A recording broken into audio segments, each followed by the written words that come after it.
Zim and Elaine. Everybody called him Zim. It's been more than 4 decades since Elaine Zimmer Davis got the knock on her door that no Marine wife wants to hear. I didn't want to open it because I knew. I knew what was coming. Her husband's F-4 Phantom plane had been shot down over a remote mountainside in Vietnam. These are the packages of dirt from Jerry's crash site. It was August 29th, 1969. The 25-year-old pilot was killed in action. No body recovered, they told her. Later, when I saw members of his squadron in Vietnam came to see me, they said, Elaine, we could have put him MIA.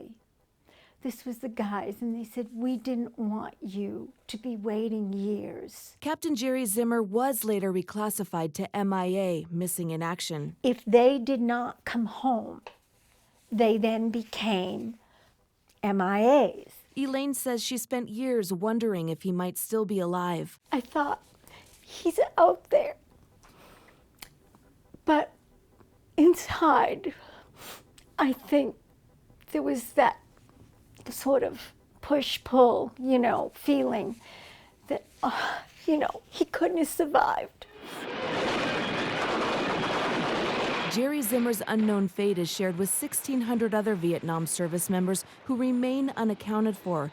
The U.S. government set up a command after the war ended to investigate MIA cases. They've recovered the remains of 900 service members. Jerry's case was unsolved and stamped no further pursuit.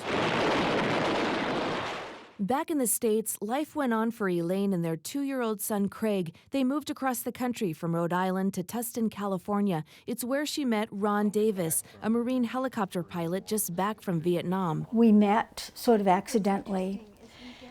And within the next year, we were married. Over the years, she had another son. She also completed college and enjoyed being a wife and stay-at-home mom. The family eventually settled in San Diego, but Elaine says part of her remained unsettled. This was Jerry's sword. After accompanying her husband on a business trip to Vietnam in 2004, she began a quest to bring Jerry's remains home.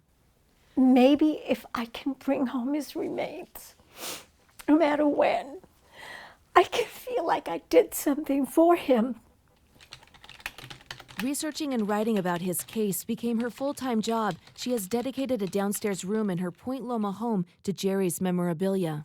I just love it. It was his. It must have shrunk about 40 times. The family took multiple trips to Vietnam to search for evidence. They interviewed locals and documented their findings to present to the U.S. government. The crash site was approximately right here, and this is the overlay on the map. Ron Davis is a former FBI agent. He used his investigation skills to try to find Jerry's remains. I'm a Marine, and he's a Marine, and just from the pure brotherhood of Marines, I'm very proud and pleased to be assisting. We found 7 parts, and 6 of the parts were identified by Phantom experts. The government did reopen the case. Elaine says an excavation of the crash site is underway. Right now, there is a small portion that they have nailed down as where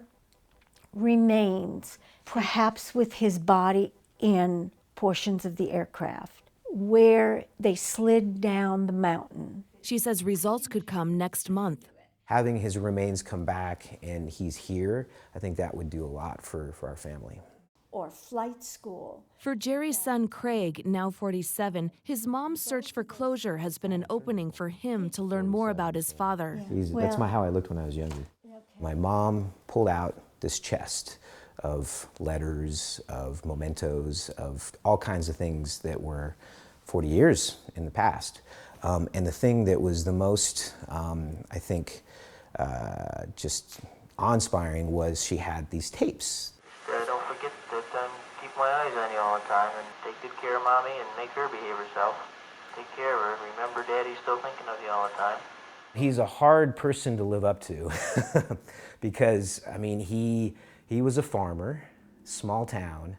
He got into an Ivy League university. He became a naval aviator with the Marine Corps.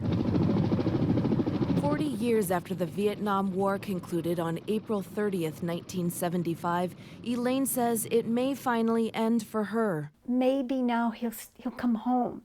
This is the flag that was presented to us at the 40th anniversary of my dad's crash site at Arlington. Jerry's remains, if found, will be buried at Arlington National Cemetery. So it's Daddy telling you goodbye for now, Craigie, and just behave yourself, and I'll be seeing you pretty soon, Craigie. Susan Murphy, KPBS News.